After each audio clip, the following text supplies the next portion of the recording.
This episode of The Young Turks is brought to you by Netflix. Go to netflix.com/TYT for an awesome free trial membership. I warned NPR to watch their back, literally. I said on MSNBC as we showed an anatomy of a political hit job and how James O'Keefe and Andrew Breitbart and Fox News Channel combined to attack whether it was Acorn or Planned Parenthood. And literally at the very end of the piece, I said, now, you see how they do this time and time again? NPR, watch your back. Turns out their very next target, NPR. Exactly as predicted. So this time they went after NPR's senior executive, Ron Schiller. What they did was they sent in secret tape, as they always do, and they pretended to be guys from Muslim Brotherhood who were going to give $5 million to NPR.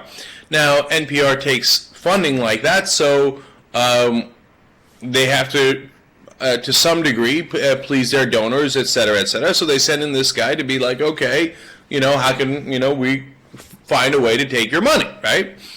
And so this is going to be trouble. Now, keep in mind, Muslim Brotherhood was part of the democratic movement in Egypt. And the word Muslim is in there, so of course, all conservatives would be like, oh, I can't believe NPR working with Muslim Brotherhood. But the reality is, it's not Hamas, it's not Hezbollah, it's not any of these things. It was part of the democratic movement in Egypt. But,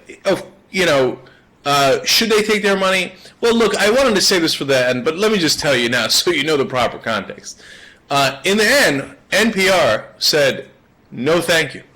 Even though these guys were offering $5 million with absolutely no strings attached, NPR still turned it down. So did they get NPR? No, on the substance, as always. No, they didn't do it. But this Schiller guy that they had the conversation with, who was trying to coax the money out of him at that time, before NPR made the decision overall not to take the money, well, he's in for a world of trouble. As I read this story, I thought, he's done. They got him. And that was my initial assessment yesterday morning as I was reading the story. By yesterday afternoon, he had already tendered his resignation. So, why is he gone? First of all, he apparently said things against conservatives. Let me give you some quotes. He said, the current Republican Party, particularly the Tea Party, is fanatically involved in people's personal lives and very fundamental Christian. I wouldn't even call it Christian. It's this weird evangelical kind of move. All right, so he's got a problem with the Tea Party and conservatives. Now, of course, conservatives will turn around and go, NPR takes public money. How dare he? Look at this. We told you they were going to be liberal, and this is their senior executive. So already he's in a little bit of trouble. So then he says, let me go to the next line of attack. These guys pretending to be the Muslim Brotherhood say that the quote, the Zionist coverage is quite substantial elsewhere. That's why we're looking to NPR. Now, he didn't say that. They said that. Well, Schiller then responds by saying that the Republican Party has, quote, been hijacked by this group, referring to the Tea Party, and he said, Malik, the guy that they are calling Malik, the Muslim Brotherhood guy, says that they are radical, racist, Islamophobic Tea Party people. Schiller, now that was the fake guys, not Schiller, but then Schiller steps in and says, the Tea Party people aren't, quote, just Islamophobic, but really xenophobic. I mean, basically, they believe in sort of white, middle America gun-toting. I mean, it's scary. They're seriously racist people.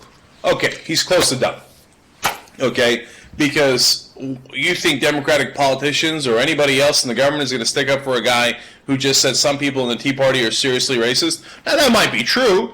And I don't think everybody in the Tea Party is seriously racist. Are some people in the Tea Party seriously racist? Of course. But is anybody in government going to stick up for that guy? No. I mean, he just took a massive hit. You know what, as I'm watching these tapes, it kind of feels like one of those horror movies where the teenagers are going into the wrong barn, and you're like, no, don't go in there in the middle of the night. And you see Schiller walking in, right? Or it's like a war movie where there's a sniper on the roof, and you see the guys start to go into the middle of the town square, and you're like, no, get down. But Schiller doesn't get down. He continues. But look, he might have survived this, but he's not going to survive the rest. When they ask about Muslim voices, Schiller says, I think that we all believe is that if we don't have Muslim voices in our schools and on the air, it's the same thing we face as a nation when we didn't have female voices. Nothing wrong with that at all, saying, look, it makes sense to have Muslim voices on the air. They're part of America. Okay, totally survived that. Now, here comes the questionable things that the fake Muslim Brotherhood people are going to say. They say Jews do kind of control the media. Or, I mean, certainly the Zionists, the people who have interest in swaying media coverage toward a favorable direction of Israel. Now, they say that Schiller just continues to eat and nod his head. Whatever. Did he nod his head? Did he not nod his head? We don't know. But he didn't say that.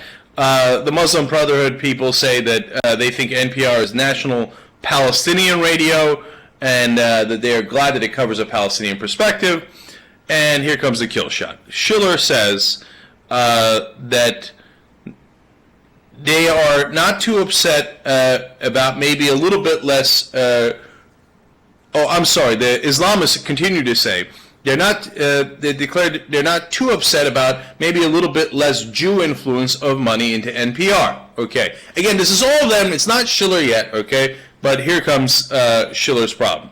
Schiller then says that he doesn't find, quote, a Zionist or pro-Israel ideas at NPR. Okay, that's fine, kind of. But then he says, quote, even among funders, I mean, it's there in those who own newspapers, obviously, but no one owns NPR. So there he just said that he does see a Zionist or pro-Israel leaning in people who own newspapers.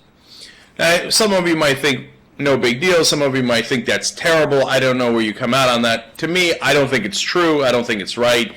And I don't think it's the right thing to say. But here's what I know about the reality of Washington.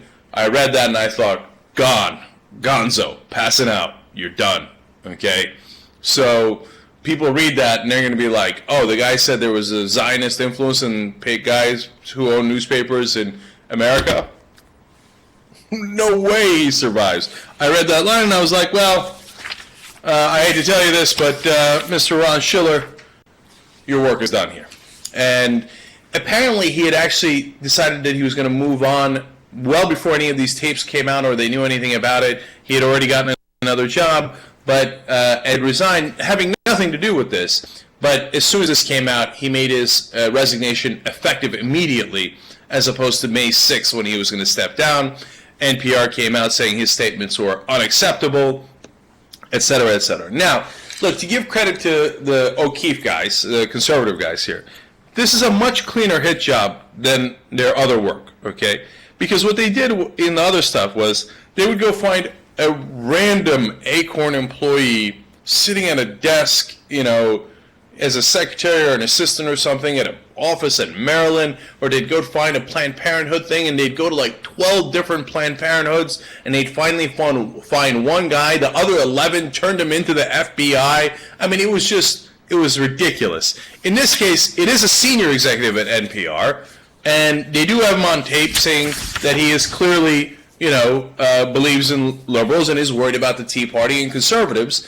And look, if you had a conservative running NPR or was a senior executive at NPR and they took public money and they, you know, you saw them on tape saying, these douchebag liberals, well, you'd be a little uncomfortable with that.